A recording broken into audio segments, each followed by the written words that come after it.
Hello, welcome to C++ programming. We are on week 2, and if this is your first time of viewing this video is an explanation for the course content of C++ on Kuulchat.com.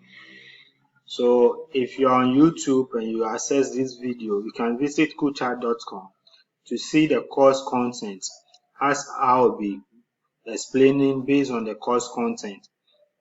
And there are other courses as well on Kuulchat.com that you may also enjoy. So you can visit the website and browse other courses as well.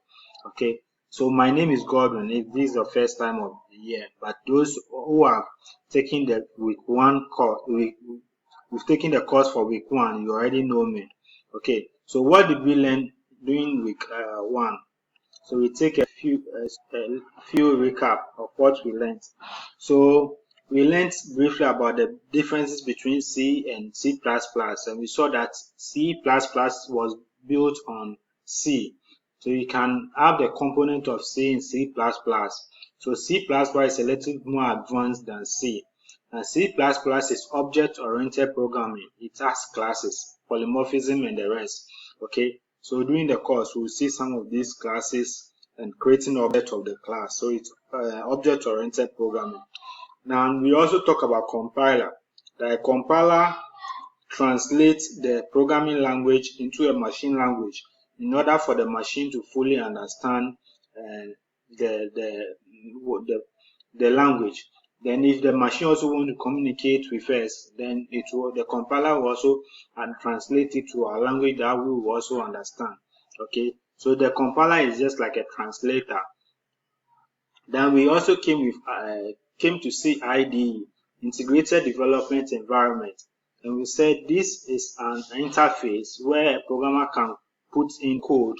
Then when he clicks on Run, there is a compiler, inbuilt compiler in the integrated development environment that will do the compilation, then give out the result. Okay. Now we also came to create our first C++ program. We downloaded code block. So if this is your first time of being here, you need to visit week 1 and install code block and check the content of week 1 before you come to week 2, because we did a number of things that we'll be building on in week 2. Okay, so we learned about variables, how we can declare variables, and we said that variables are just like a space on the memory where we create. So if you declare a variable, you are creating a space on the memory where you put an information there. Now, before you put the information there, you have to specify the data type, the type of data you'll be storing on that memory. So we came across a number of data types. We came across bool, and we said bool are true or false data. So if you are writing a program that the value you want to store is either true or false, then you have to declare your variable as a bool. Then we came across char. Char is a single character. If you are saving A or B or C or D or E and so on, a single character, we save them in char. So the data types are char for single characters. Then we came across int. And int data type is for taking inputs of integers. So if you have, for example, you are writing a program to take the ages of students, then the data type is going to be int, because normally our ages are in integers, not in fractions or decimals. Okay. Now, if you're writing an application where you need to take inputs or store inputs of decimal numbers, then you need to declare your variable as double or float, because float and double are for those decimal numbers or fractions. Okay. Now, the difference between float and double is that double is a little bigger than the float. So double has a huge significant figures than float. So in terms of approximation, double is more accurate than float. Okay, so if you are building a system that accuracy is very, very important, then you have to declare your variable as double. Then we also came across void, but we said void normally is used on a function. So at this point, we don't need to know much about the void, but when we get to building function in one of the weeks, we'll talk about the void. void. But void is if the data type is none of the above. Okay, so void normally we'll use them on a function which does not return any of the data types that I have mentioned.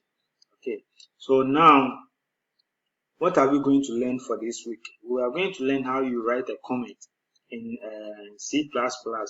Then we'll learn how to take input and output statement of from a user. Now, last week we briefly talked about how to display output, how to display information on the screen.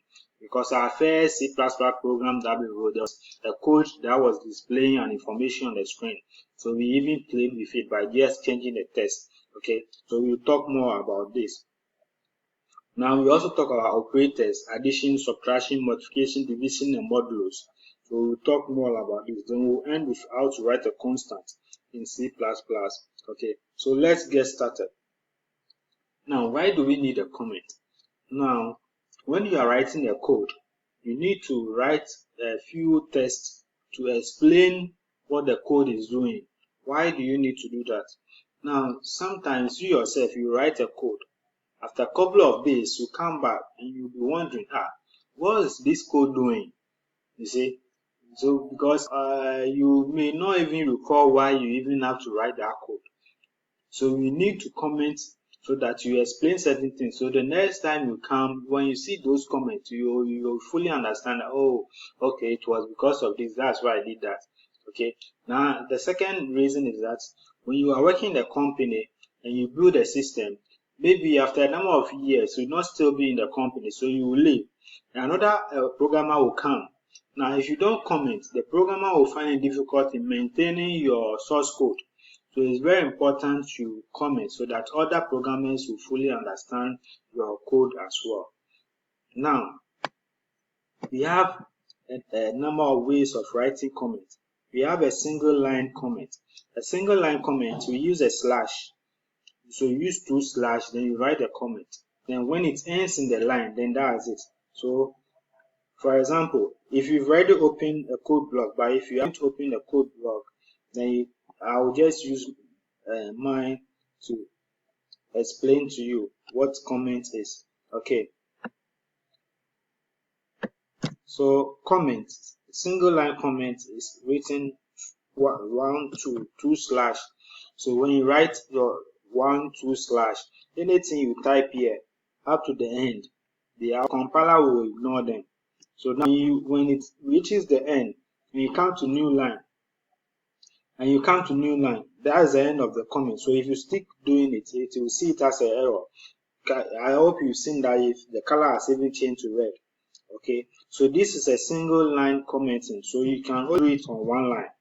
Now when you move to the next line, then the comment has ended. So if you want another comment, then you have to start another slash again and comment.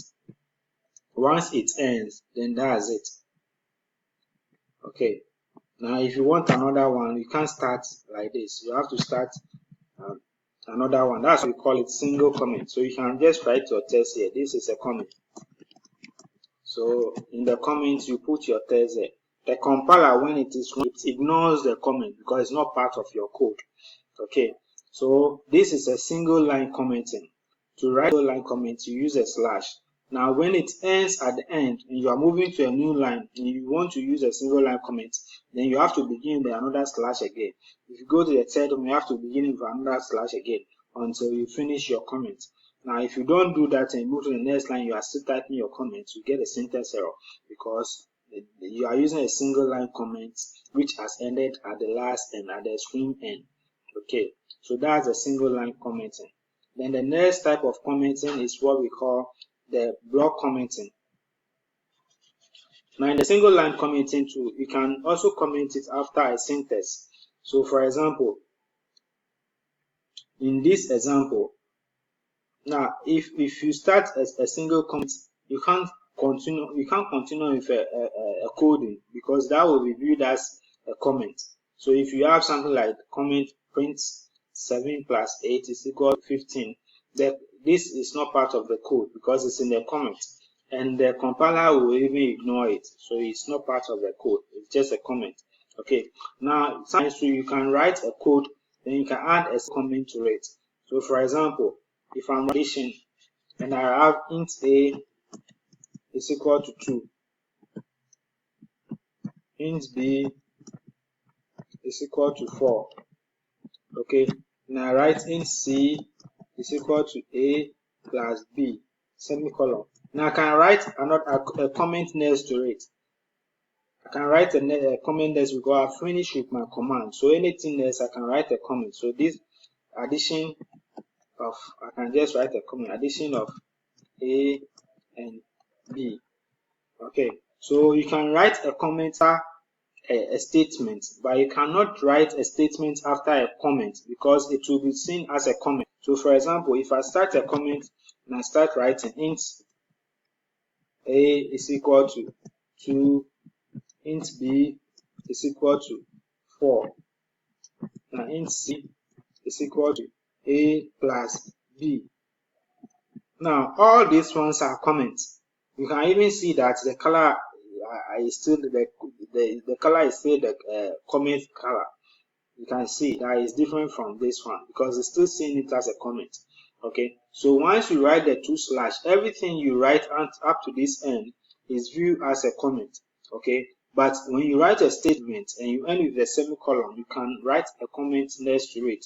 So when you start the comment here too, everything you start from here up to the end, it's also seen as a comment.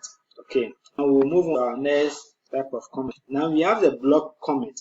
The block comment can have a wider range of space so far as your comment is between the star. So that one we have slash star, then star slash.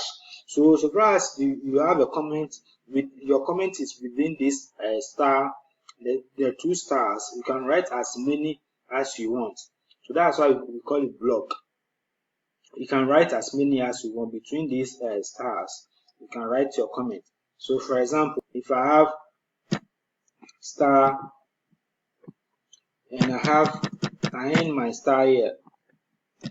Okay, now from all these places I can write my comment. So unlike the single line that after each line it ends, no, for me, for the block comments, you can use all the lines so far as they are between the 2 stars that you've written. Okay, so to begin it is just a slash, then a star, then to end it is a star and a slash to end it. Okay, and within the range of these stars, you can write your comment as much as you want, so far as they are within the ranges of the 2 stars. Okay, so that is the block comment.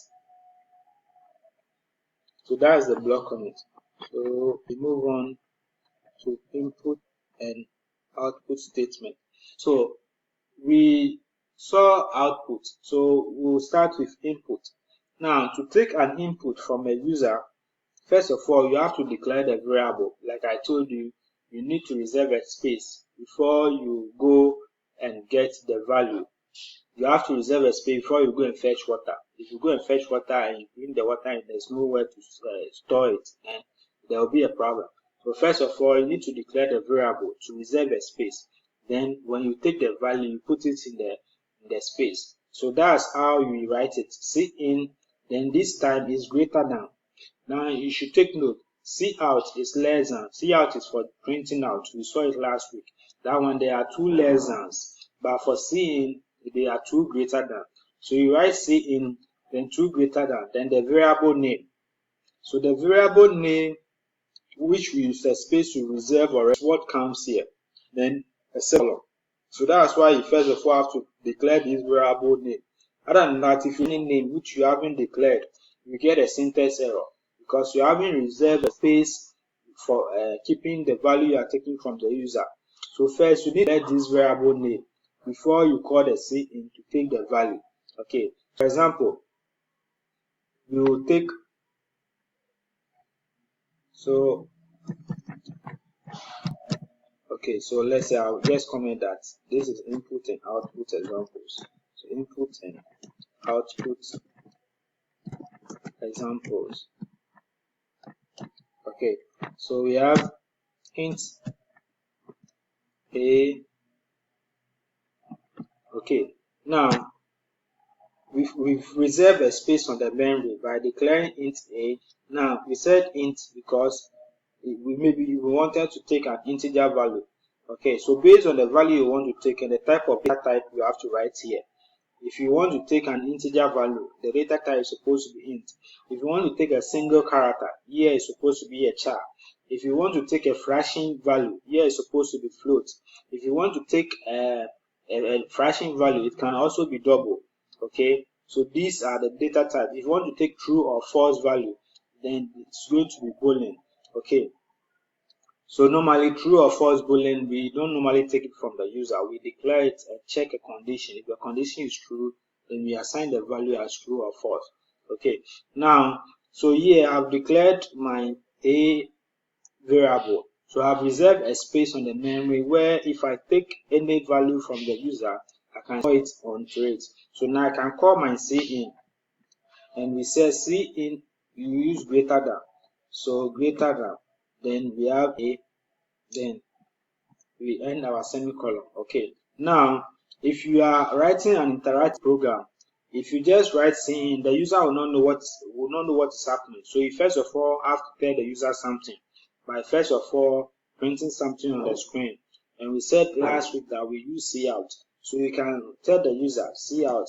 So cout, we say is cout, display is cout, and it is less than, true less than. Okay, now to write the text in the cout, we write it in double quotation. So we put the double quotation. Okay, now if you want your C, then your next line, you want this thing to move to the next line, you just call true less than, then end end l. So end l or end l. Okay, so this one will move the cursor to the next line. Okay, now you need to tell the user to enter maybe a number so that the user will know that, oh, you are expecting him to enter a number. So let's say enter a number. Okay, so now this line of code will display a text on the information on the screen so that the user knows what is happening. Now the user knows that he's supposed to enter a number, so the user will be typing the key. So once the user types the key, restoring the cin will take the value and store it into the space that we reserve as a over there. Now the value the user will enter, so far as it's an integer value, it will be stored over here. Now the value is inside there, so we can also display that value by calling the cout to display the value over there. So you can call cout, you say true less than, okay, then a will display the value of the value in the a memory. And then we can have another endl to start a new line. Okay, so that will be it. So first, you need to declare your variable by reserving the space of the memory. So declare the variable reserve a space of the memory. Now it will be inappropriate for the user to be watching the screen and not know what is happening. So you need to tell the user something. And we said to display an information on the screen, we use a cout. So the cout will tell the user to enter a number. So the user knows that he's supposed to enter a number. So the user will enter a number. Now once he enters, we need to take it from the user. So we need to call the cin. Remember, the cin is true greater than. After the cin, there is true greater than. The cout, after cout, there is true less than. Okay, now when you display your cout and you want your cursor to move to the next line, you just call another less than, then endl. Then, like we said, every syntax is supposed to end with a semicolon, so we end it. Okay, now we just print out the value of a. Now if you want to describe what you are printing on the screen too, you can add another text over here before you display your a. So you can say you entered, okay, then we can display the value of our a here. Okay, so any additional information you are displaying, you have to start with the less than. Okay, so cout, we wanted to display you entered, so we have to write less than. Now when we are done, we want to display the content of a, so we also have to write less than. Okay, now once we are done, we want the cursor to move to the end, so we call the less than endl. Okay, Now we save and we run our code.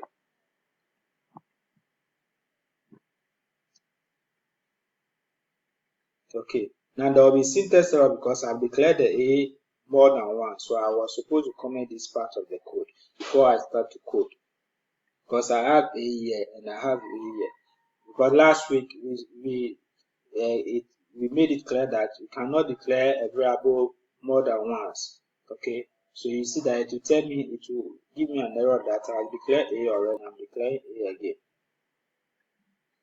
So I was supposed to take it off since I'm now teaching something else.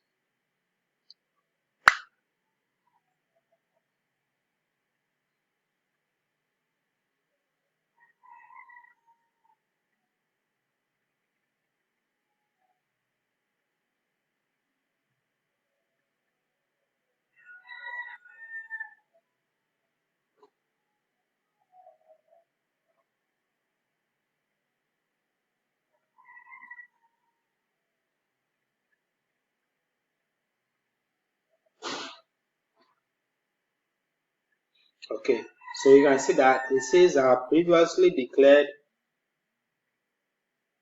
It says that previously declared our A already. Okay, so this I just use it for that, so I can take it off for the commenting part. So I can take it off. Okay, so we can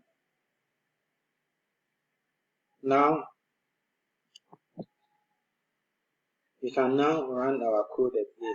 So we declare it A to reserve a space on the memory. Now, in order for the user to know what, we have to write on the screen that it should enter a number. Okay, now we take it from the user calling the cin, and the variable name, where a place where we want to save the variable name is A. Now, once we've taken it, we want to display to the user what the user has entered. So we call our cout. Now, every text or every variable you want to display, you have to have the two less thans. So you call the cout, then less than, because you want to display this. Now you want to display the value too, so you call another less than, then the value. Then we want this cursor to move to a new line, so you call another less than, and endl semicolon. Okay, so we run this code.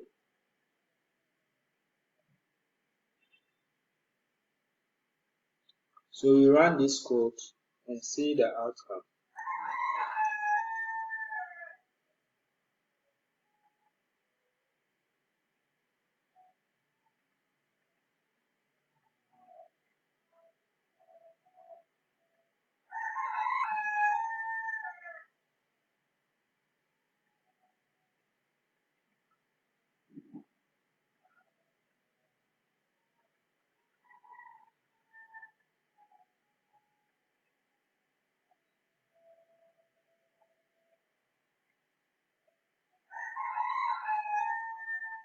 Okay, so like you see, it says enter a number.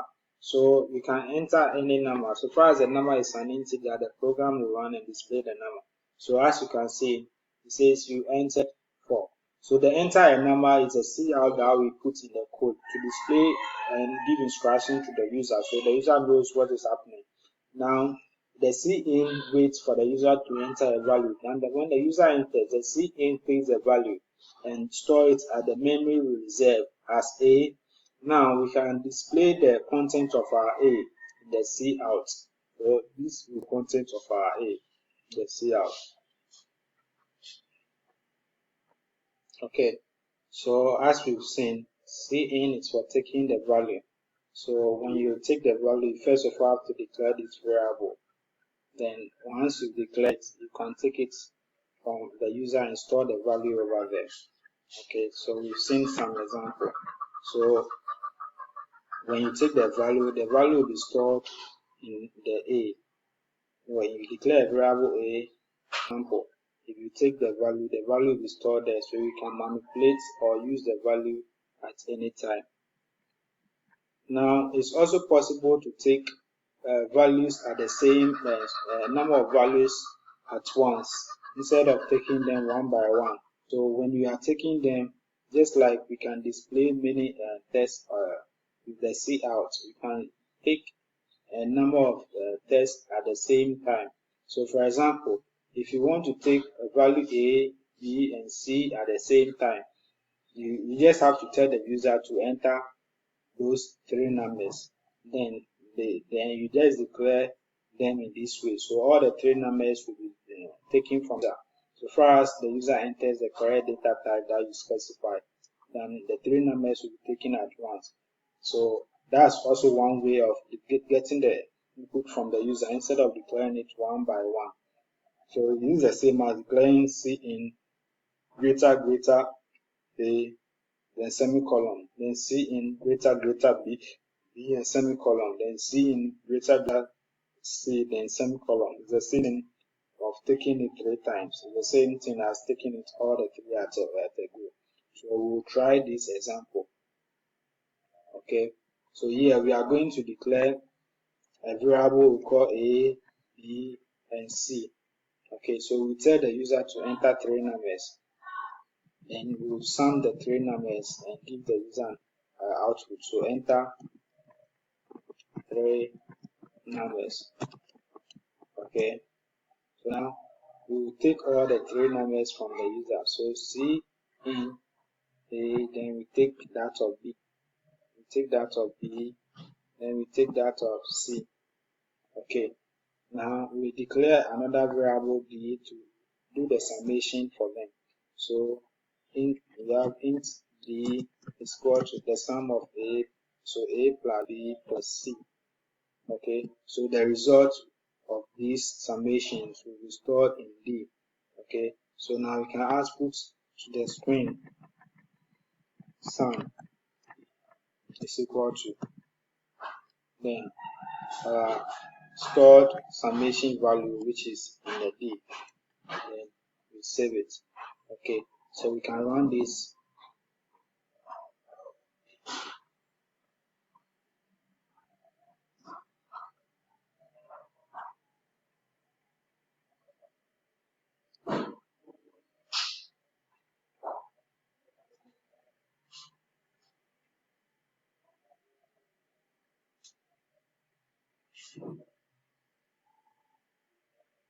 Okay, so enter three numbers. So let's say 4, 6, 8.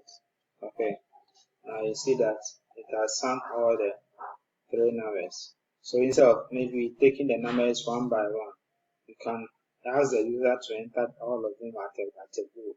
Then you can take them all at a go. Then you can process the number and display the results.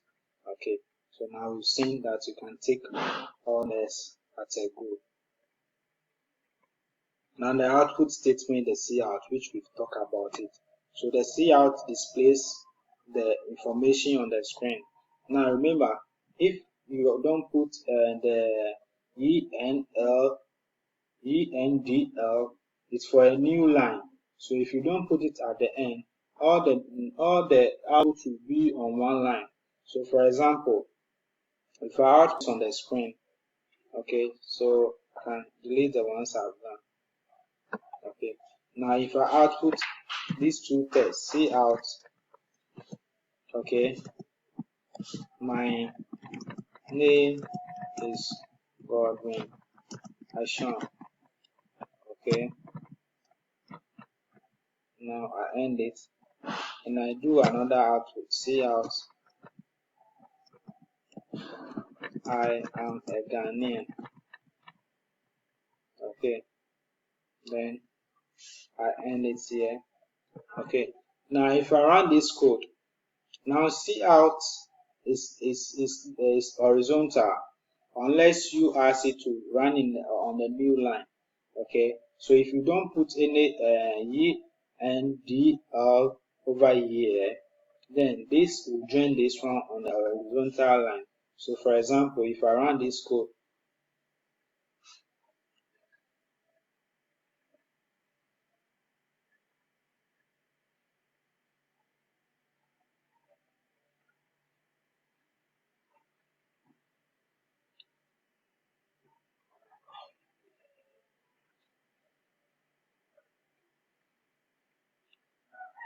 this antivirus.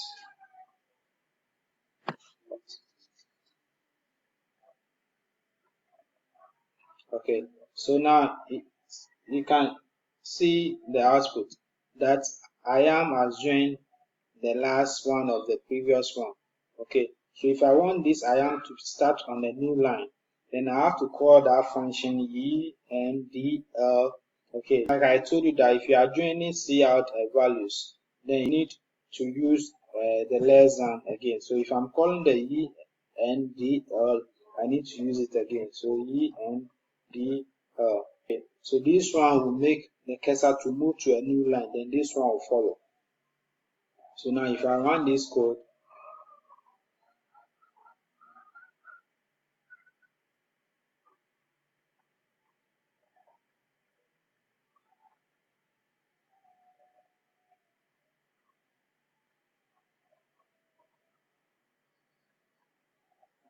okay, so now when I run this code, you can see that the I has moved to a new line because I called the ENDL function there. Okay, so what you are doing and like how you want to output your results, you decide you want to use the /ENDL. Okay, now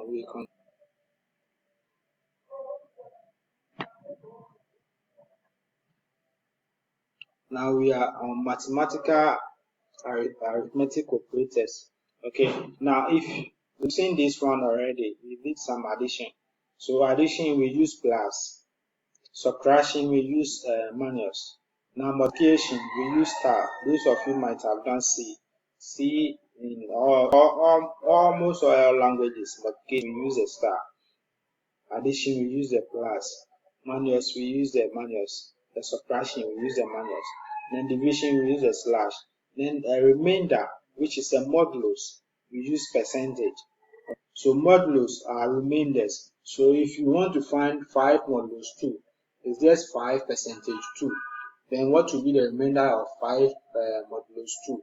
Now how many times can 2 go into 5? 2 can go into 5 4 times. It will be left with 1. So 5 modulus 2 with 1. So it's the same thing what this does.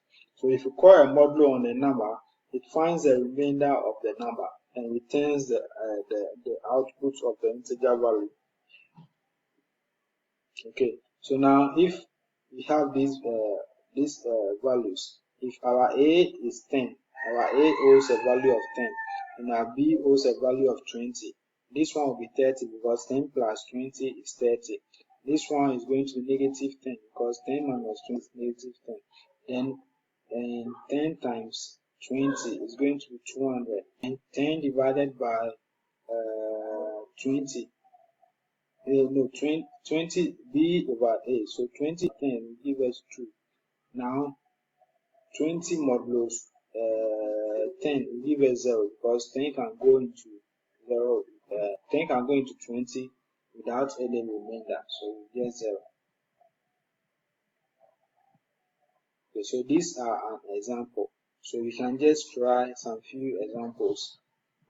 This part. So we'll try the example which was given in the lesson, in the lecture note. So we declare a variable a int. So int a is equal to, or let's say for example, we'll ask the user to enter those values. Or if for simplicity, okay, now so let's ask the user to enter the values. So int a b, okay. Then we'll ask the user to enter those values. Then we do them all the other operators. We use all the other operators for this value. So we write cout, okay. Now enter 2 numbers. So this time I want to take it all at a go. So enter 2 numbers. Okay. So now if I want the cursor to move to this, I'll call each one. Okay. Now I'll take all the 2 numbers at a go. So I'll have A and I'll have B. Okay. Now I'll call int C. It is equal to A plus B. So this is addition, so I can comment it as addition. Okay, now int D is equal to A minus B. Okay, I can call it subtraction.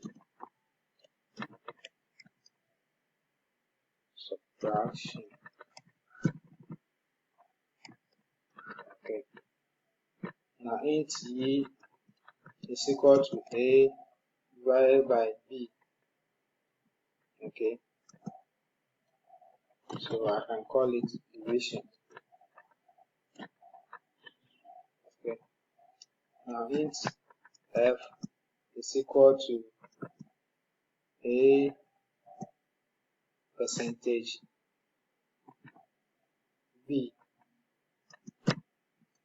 So I'll call it modulus. Okay, we are left with pattern multiplication. Okay, now int G is equal to A times, so we know the star is times B. So this one I call it multiplication. Okay, now you can display the result to the user. So you have C out. Okay, now the value stored in A, then our test, so A plus, so we add plus, so the user knows it's addition. Then so A, then our value stored in B, then our test for equal to. Okay, then the value stored in our result for A plus B is C, so the value stored in C. Then you can start time. Okay, so now we can just copy and paste. So we just do some few modifications for the other operators.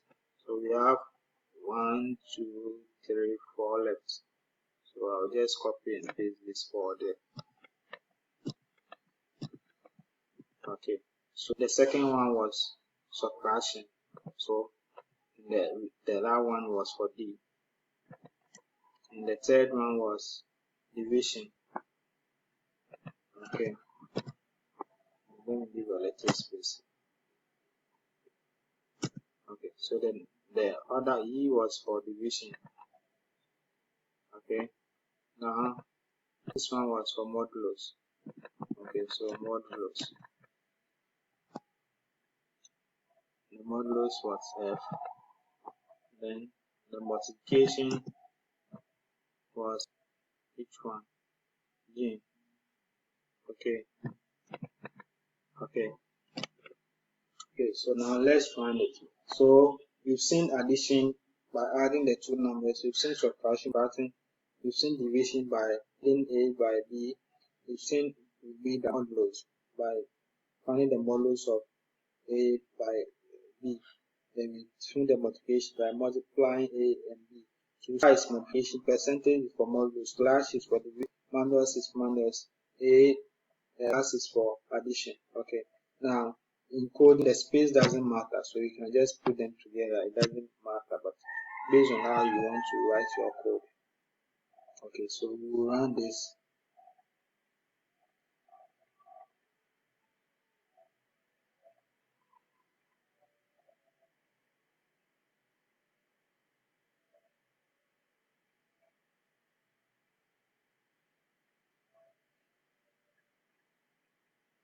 Okay, so it says enter two numbers, so let me enter 4 and let's say 3.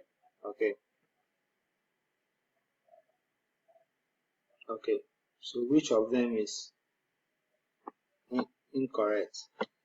Okay, so 4 plus 3, it says 7. I hope it's correct. 4 minus 3, it says 1. That is correct. Then 4 divided by 3, it says 1. Okay, now this is what I want to do into.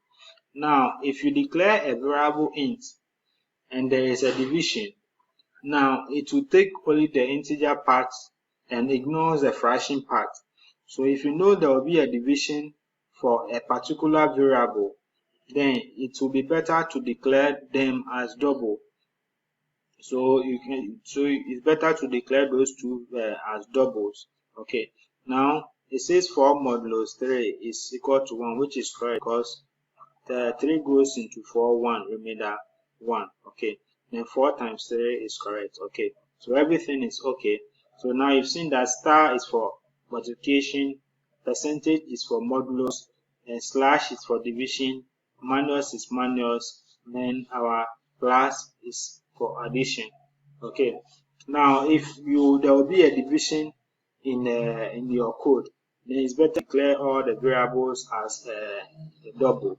Okay, so let's say for example, if we declare our variable as double, if we declare all of them as double, okay, let's say declare them as double, double, double, double, double. Okay, now for modulus, they are only integer values. But let's try and see if it will not plain, because modulus we are integers from.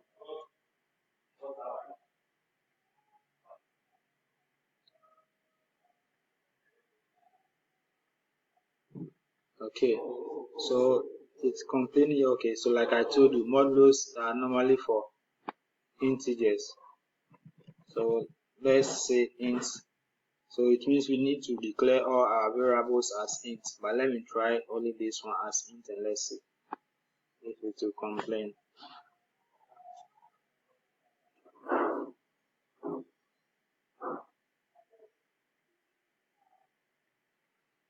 Okay, so it's still complaining on that line. So it means each of the modules, each of them have to be integers.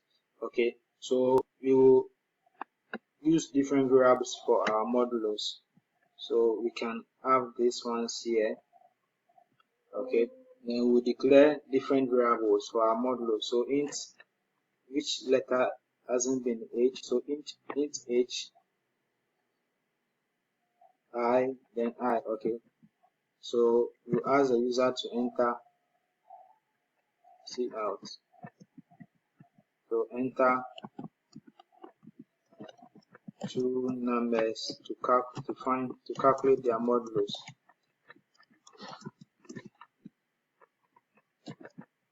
Okay, then we can have E and D L. Okay, so now we can take our values. So we take our h, then we take our I. Okay, now we declare another variable to store the modulus. So ij, so j is equal to h modulus I, then we store the value inside. Okay, so now here we have our h modulus I is equal to j. Okay, so we can take off the other modulus we have. Okay, so modulus is expecting all of them to be integers before you find the modulus of them.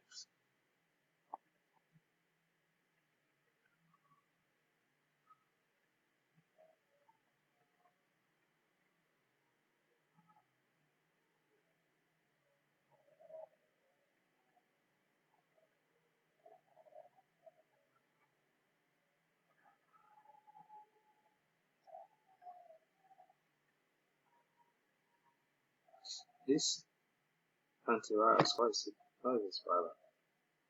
I allowed you, so let's keep that.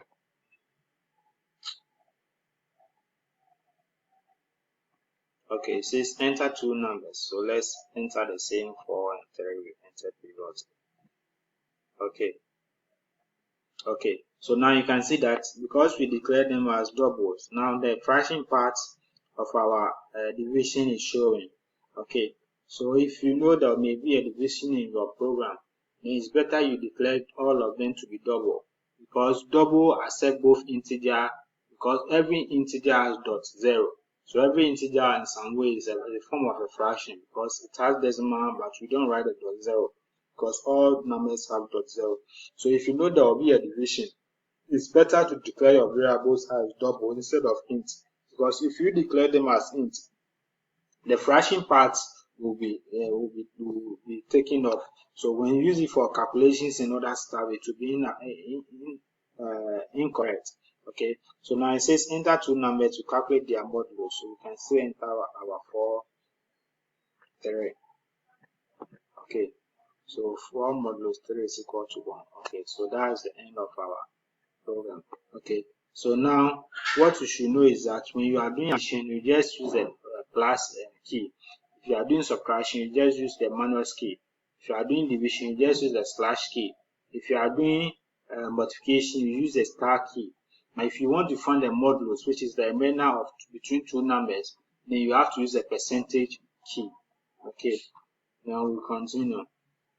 Now we are on constant, our last part of our this week. So what is a constant? So if they say something is constant, it means it doesn't change, isn't it? That's a plain English. If they say you are constant, it means you don't change. You are almost this way. So it's the same thing with programming. Some values you may not want them to change because they are not supposed to change. And those values you declare them as constant. So we use a keyword const for constant. So we use a keyword constant, then we have the variable data type, so const, then the variable type, and leave a space, then the variable name. Okay, then assign the value to it. So if you are declaring, for example, we are declaring the pi. The pi, we know that is a constant. Normally we use it for circles and stuff. So if you have const double, so the const is a keyword and it's in a fraction, so it's double. Then in C, most constants are written in capital block. Even though you can use lowercase, it's appropriate to write all constants in capital blocks. Okay, so we have const, then the data type of that constant is double, then the name is pi, then you have the equal to sign, then you have to assign the value. Now anytime you are writing the constant, you need to assign the value, because you need to assign the value so that it doesn't change again. So anytime you are declaring the variable, this part is very important. Equal to, you need to assign the value immediately you are declaring your variable. Okay, then we have const double acceleration is equal to 9.8. Okay, so like I told you, even though it's appropriate to use capital block, even if you use smaller letter, it will still run, but many programmers use capital blocks as constant, so that when others are reading their code, they will know that this variable is a constant. Okay, so now let's apply our concept. It says write an application in C that calculates the area of a circle when the user enters the radius. So we will ask the user to enter the radius, then we will get the radius from the user. Now once we got the radius from the user, then we'll do the calculation for the area of the circle. Okay, now the second one says write an application in C that calculate the force on the body when the mass is entered. So we know force is equal to mass times acceleration due to gravity, and we said the constant is 9.8. So we'll write a equation, we will assign this, we will multiply this 9.8, which is acceleration due to gravity, by the force, by the mass we ask the user to enter to get the force. Okay, now try to run it. So you can pause the video before you see my solution. So I'm going to solve it and explain it. But so I'm even scrolling up so that what the solution here will disappear. Okay, so I'm going to solve it. So you can pause the video. Then when I solve, you compare with your answers, and when you type your code, run it and see if you not get any error. Now, if you get an error, when you see my code, you see where you were wrong. Okay, so what is my solution? So I'm going to wipe all this code here. Okay, so I define my constant. So const, so they are all double. So double pi. Okay, so I want to declare my pi as 1, 4, 2. Okay, now I have const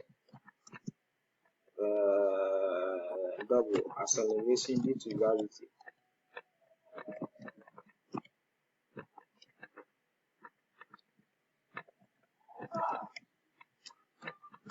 Okay, and this is equal to 9.8.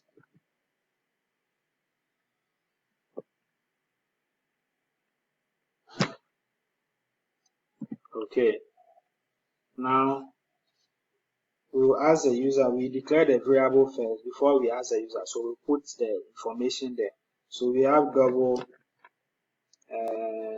radius, okay, and then double area. Okay, so now we can ask the user cout, enter the radius of the circle. Okay, so we make it move to a new line. Now we take the value from the user, so in radius. Okay, now once we've stored our radius in the memory, we can get it. So we have area. What is the area of a circle? We know it's pi r squared. So our pi, which we declare as a constant, times the radius square is multiplying the value by itself twice. So we multiply radius 2 times. So radius times radius will give us the r square. Okay, so we have our pi times r, so pi squared. Okay, now we can display the result to the user. So cout the radius, the area of a circle of radius, okay, of radius, and the value stored on the memory of radius is then the area we've calculated and store the value. Then we can and start a new line. Okay, so here the area of a circle of radius, so the value of the radius stored over here is then the value of the area we've calculated and stored the value will also be here when we run it. Okay, so let's test the code and see if there's no error.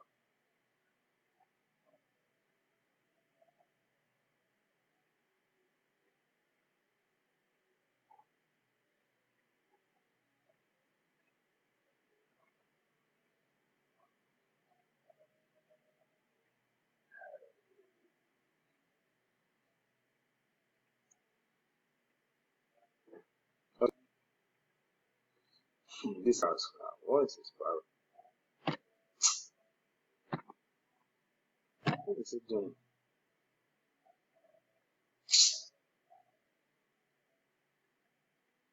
You've checked this in several times. You should know it's not harmful. Okay, let's continue. Sorry for that. So enter the radius of a circle. So I'm going to enter 5.5. Okay. Now the area of a circle of radius is this. Okay. So you can use your calculator to check, but computers don't lie, so it's correct. So we've taken the area of the person, the radius from the person, then we've calculated the area using our pi constant. Okay, so once you declare the constant, you can use it in your code. The value is what will be used, so the value is over here.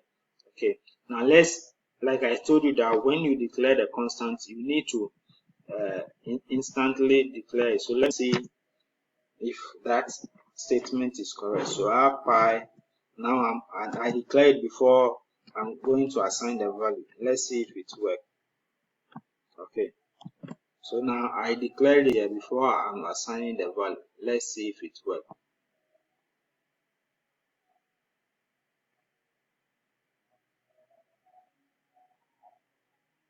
Okay. So you see that it's giving a problem. So initialized constant. So like I said, anytime you are declaring the constant, you need to put the value inside immediately. Is it clear? Okay. So like they say, see is believing. That's why I don't want to just tell you. I want to do it so that you can see it. So anytime you declare a constant, you need to assign the value immediately. Otherwise you get error. So in our first example, you should remember, okay, I didn't need this in this example, but I've declared, but no problem. So I will just take off this one. We use it for the first. Okay. So in the first, we need mass. So we declare mass, then we will declare the force. Okay. So enter the mass of the body. So enter the mass of the body. Okay. So we take the value and store it into our memory space by name mass. Okay. Now we can do the calculation. So our force is equal to mass times acceleration to gravity, and our mass is what we've taken from the user. So mass times our acceleration due to gravity. Okay, so now we can write the force of a body of mass. So the force of body of mass.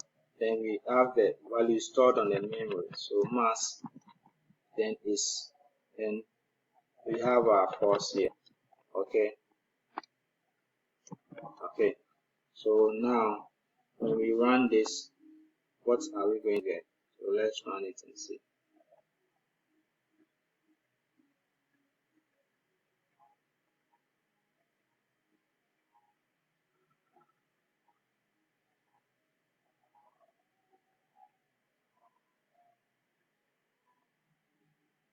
So enter the mass of a body. So the mass is, let's say, 20. Okay, so the force of a body of mass 20 is 196. Okay, so that's right. So of course you can add the units as well. So of a body of mass, you can add kilogram here. Okay, then this force, so you can add the quotation, then you put the units inside. So force is Newton.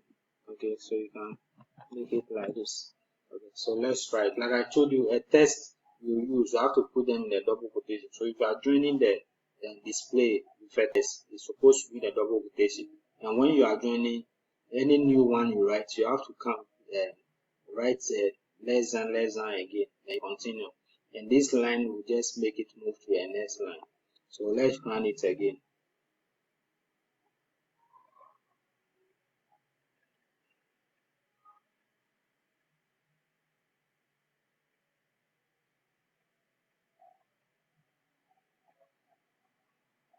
Okay, so enter the mass of the body. So if our mass is 15, okay, so you see it says the force of a body of mass 15 kilogram is 147 newtons.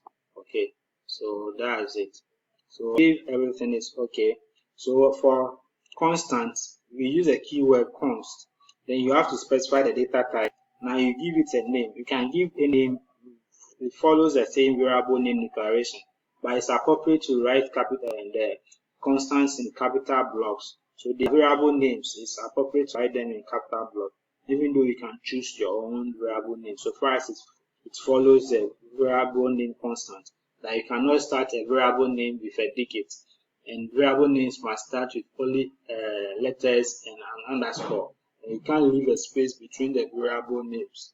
So far as it follows, whether it's in lowercase or uppercase, it doesn't matter. But for programming, professional programming, constants are normally written in capital blocks, so that if any other programmer is reading your code, the person will know that this is a constant. Okay, so let's move on to our code. Okay, so I hope you were able to get it. Okay, I believe you did it, because I think I've explained it well enough. But anyway, if you're not able to get it, try to read the code. So this is the constant which has been declared here. Now it declared the float and the radius. So like I told you, float, you can use float, you can use double as well. And here we have the formula for finding of a circle: pi times r, it's pi r squared. Those of you know the formula. So now we tell the user to enter the radius of the circle. Now we use C into the radius. Now we do the calculation. So area is equal to pi times radius. Now we display the result of the radius. Okay. And the same thing with the force. So formula for calculating force is for mass times acceleration due to gravity. So we declare our mass to be float. It can also be double, so wherever you want it to be. So you tell the user, please enter the mass of the body. Then you get the mass from the body using Cn. So you store it on the memory. Then you can access the value and process it. So you access the value stored in the mass memory. You access the value stored in the acceleration due to gravity memory. Then you multiply the two. Then the result you store in its memory. Now you can display the content of your force memory. So we have the force of the body of mass. So we display the content of the value in the mass memory. Then we add kg into it. Then the content of the value in the force memory. Then we add n to it. Okay, so that's it. Your assignment for this week, it says write an application in C++ that takes the temperature in degrees Celsius and converts it to Fahrenheit. Okay, so here you have to Google the formula for converting degrees Celsius to Fahrenheit. Okay, then you use the formula. Then so you have the user to enter the degrees Celsius. Then when the user enters, you do the calculation. Then you display your result to the user. Okay, so thank you very much, and I believe you've enjoyed the course.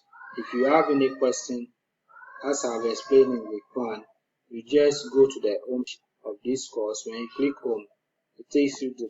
Now, if you've logged into Kuulchat already, now you will see chat with an avatar. But if you haven't logged in, then you can create an account. Then when you create an account, come back to the page, you will see the button chat with an instructor. Then you can send me a message and reply. Anytime you are running all the week without you've studied and you're having challenges, you just send me a message and I'll reply you and see what might be the issue. So thank you very much and have a lovely day.